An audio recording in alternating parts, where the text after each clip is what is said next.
Well, hey everybody, welcome back. Glad you stopped by, Rinse with Grandpa. It's Saturday afternoon, the end of June. Good God, it's been hotter than heck. Not only here in the southeast, but all over the country. And sure wish I had some stock in an ice, bagged ice convenience store business or a snow cone business. Or maybe it would be good if I just made a trip to the Antarctica. I have a friend who's been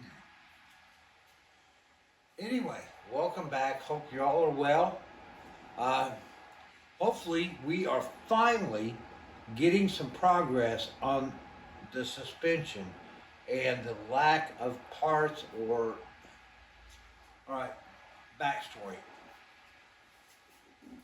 I have all the new parts for rebuilding the front suspension, brakes, lines, everything. The parts that kept me from getting everything started to get strapped back in has been the pivot shaft and bushings for the lower control arms. Now, if you're into spending big bucks, and doing a upgrade and going with disc brakes and all the new tubular blah blah blah, God bless you. But this is supposed to be a budget build, and I gotta be honest with you, boys and girls, my budget's shot. So I'm trying to do the best I can with what I've got and what I'm coming to find out. Of course, you've seen my rants before about fake parts, Chinese made crap in parts. Well, it continues. I professionally detail cars during the day for a major company, and the stuff I see in the production of new cars and what they're putting in these cars is a freaking joke as far as quality, manufacturing quality. I mean, good God.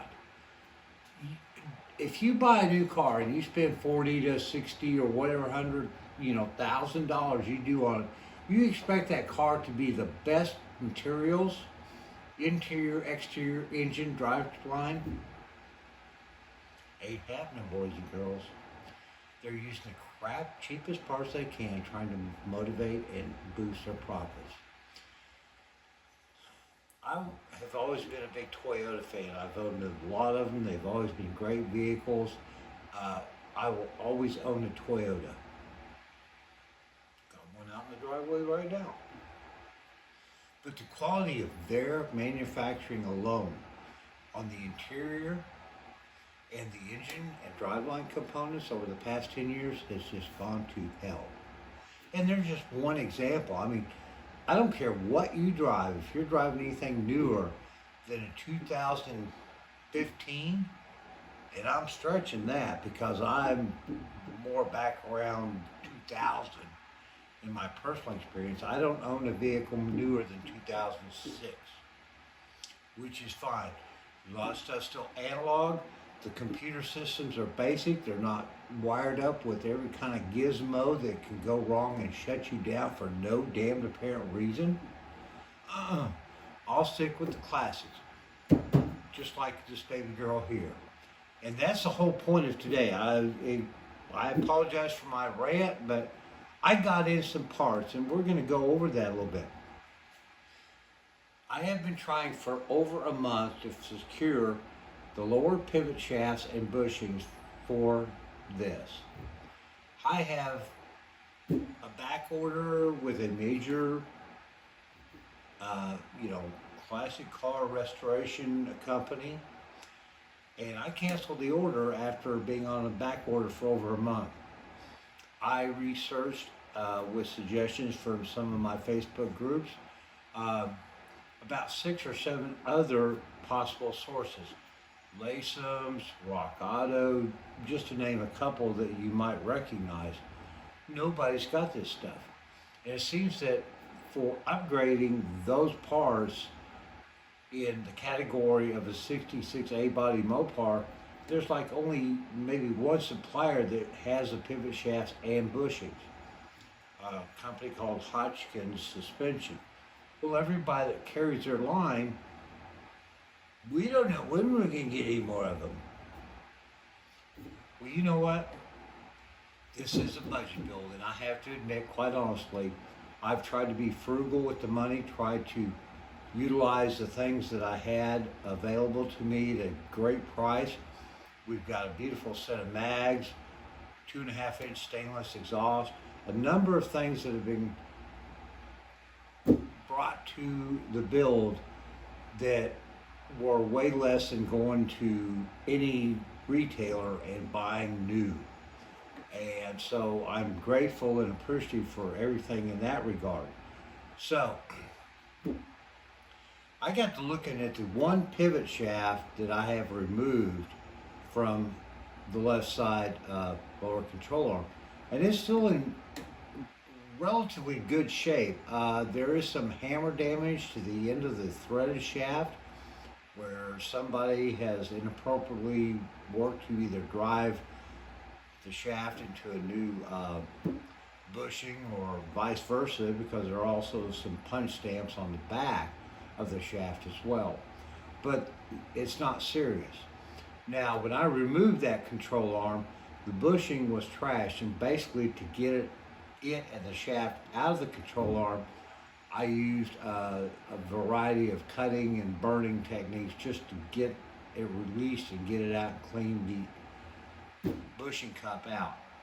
So the thing is, what was left is the cupping, the cup on the exterior of the bushing that attaches to the shaft. So let me bring you guys over here.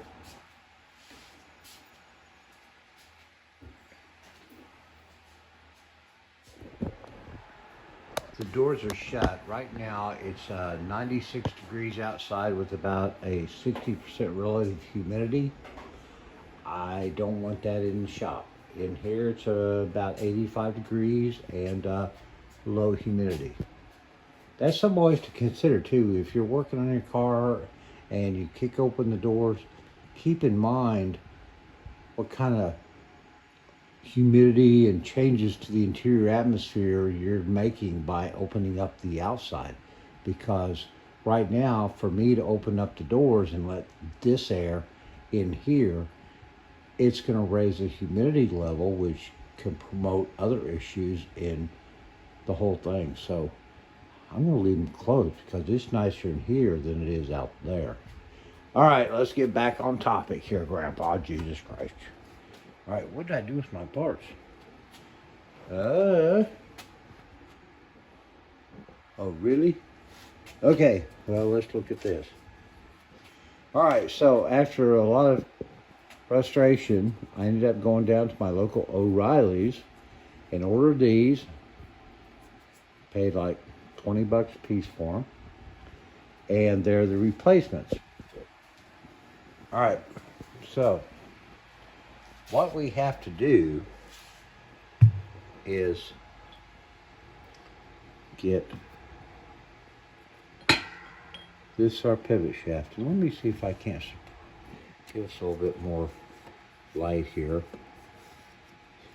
The magic of more modern technology. If I can find a switch. There is a switch here somewhere.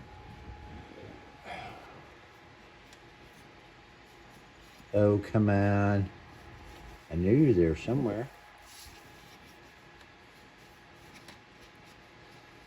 Are you kidding me?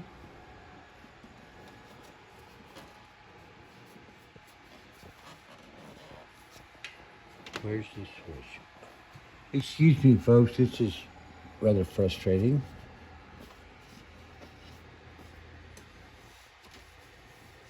Fine. Jeez Louise. All right, so here's the pivot shaft that came out of the car. Now, as you can see, it's got some damage there on the end where, you know, Good old shade tree mechanic. Get a bigger hammer, Elmer. Okay. This isn't bad. I mean, honestly, if you wanted to, and I probably will, this can be dressed down with some emery. Somebody's put some channel locks on it, trying to probably twist it to get it out of the bushing. And you can see somebody's kind of hammered on it in here with a punch.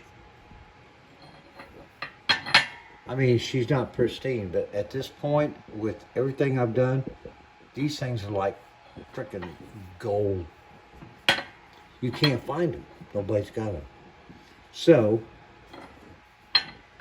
what is the problem, or is that this piece right here, from here to here, is the inner shaft or for the bushing. So what I have to do is remove the shaft from this sleeve in order to install it into the new bushing. Now the way I intend to try to do that is to press it. Now I have used some WD-40 to kind of, pre-lube everything. I am going to try to find a way to set you guys up to join the adventure, and let's just see what happens. I got WD-40 and all over my hands. All right. Oh look, pieces of the ongoing weather stripping joke.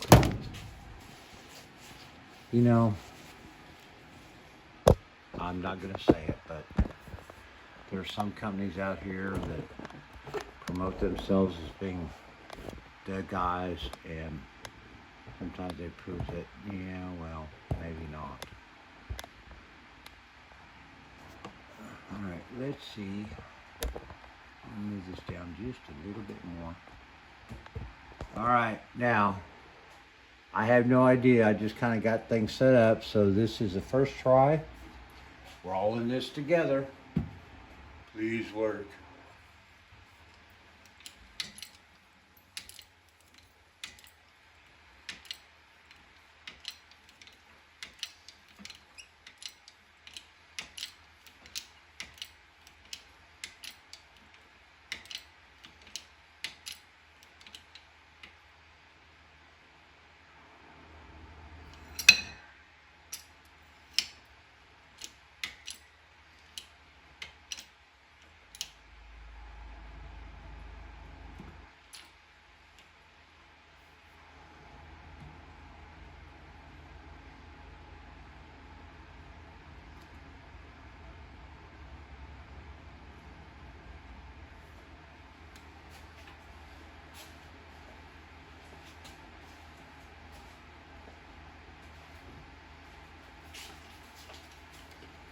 We're going to go ahead and put a little more lubricant in there just to try to maybe help the process.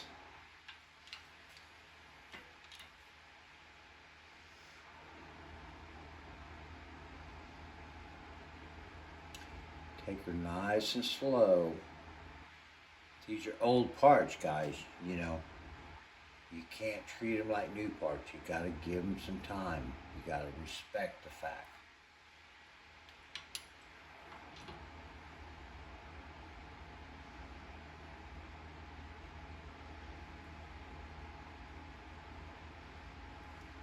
We are getting movement.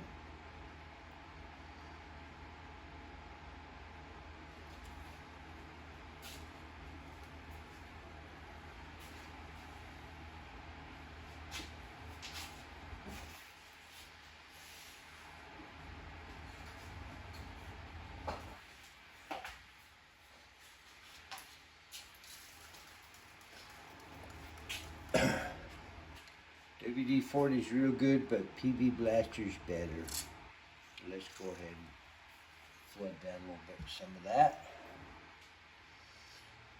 Sit here and watch what it does. It does appear that it's pulling down into the sleeve.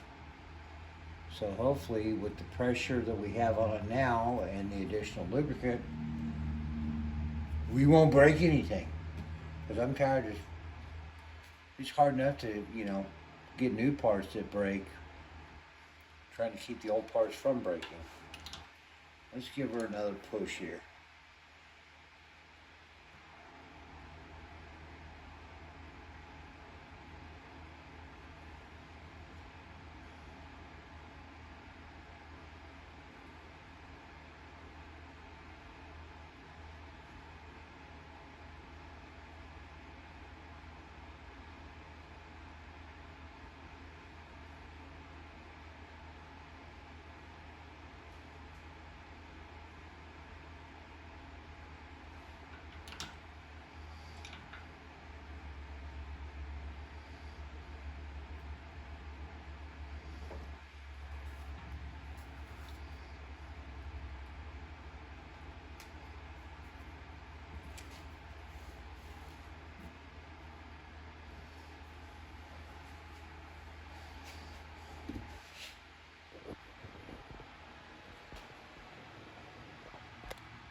I'm probably going to let that set under pressure for right now.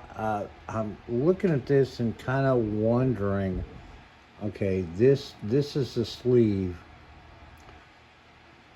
and we're trying to push the shaft out of the sleeve, and obviously I'm supported on part of the shaft here.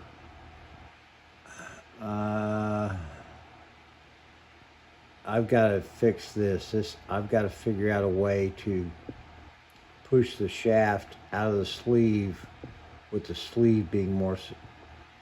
I may end up having. My secondary thought on this was maybe to, put it in the vise and use a cut off, use a cut disc and just cut the sleeve and take it off. And after attempting this and seeing what's happening, this isn't going to work. If you have a suggestion to how I can make this work, fine. If not, I've already got the cutoff saw out and primed to go. So that may be tomorrow's video, because it's hot and I want to go sit down. Guys, thanks for joining me for this little video. We are moving forward. Finally, we're starting to get to a point where all the piles of parts, we can start putting back on this girl. You guys may have noticed the tape. Well, this is something that's in the progress. It's not going to happen tomorrow or the next day, but we're going to take and widen the striping on the car. Plus, we'll be doing a little something unique on the back deck as well to go with that. And there is some serious consideration on my part, because I'll be honest with you folks, these bumpers are probably in better shape than a lot of them, but I've priced having them redone so they look new. I'm sorry, I don't have $6,000 for bumpers. But what I am thinking is going along with the striping and the blackout kind of concept of leaving all of this chrome and then doing the bumper in black, front and back. Would like your comments on the concept and your thoughts. I've never seen anything quite like it. I think it would stand out, and I can do that for less than I can refinish the bumpers. Or I can just restore the bumpers the best I can and let it go at that. I'm good either way. I'm just looking for ideas. Chime in, like, share. Appreciate you guys being here. Appreciate the growth in the channel. Let's keep it going. I mean, I'm still looking for merch and stickers and t-shirts and Somebody with a cheap, soft pretzel machine. You guys have a great weekend. 4th of July in the United States is coming up soon. God bless America. God, please look after all of us worldwide. We'll see you soon. Bye-bye.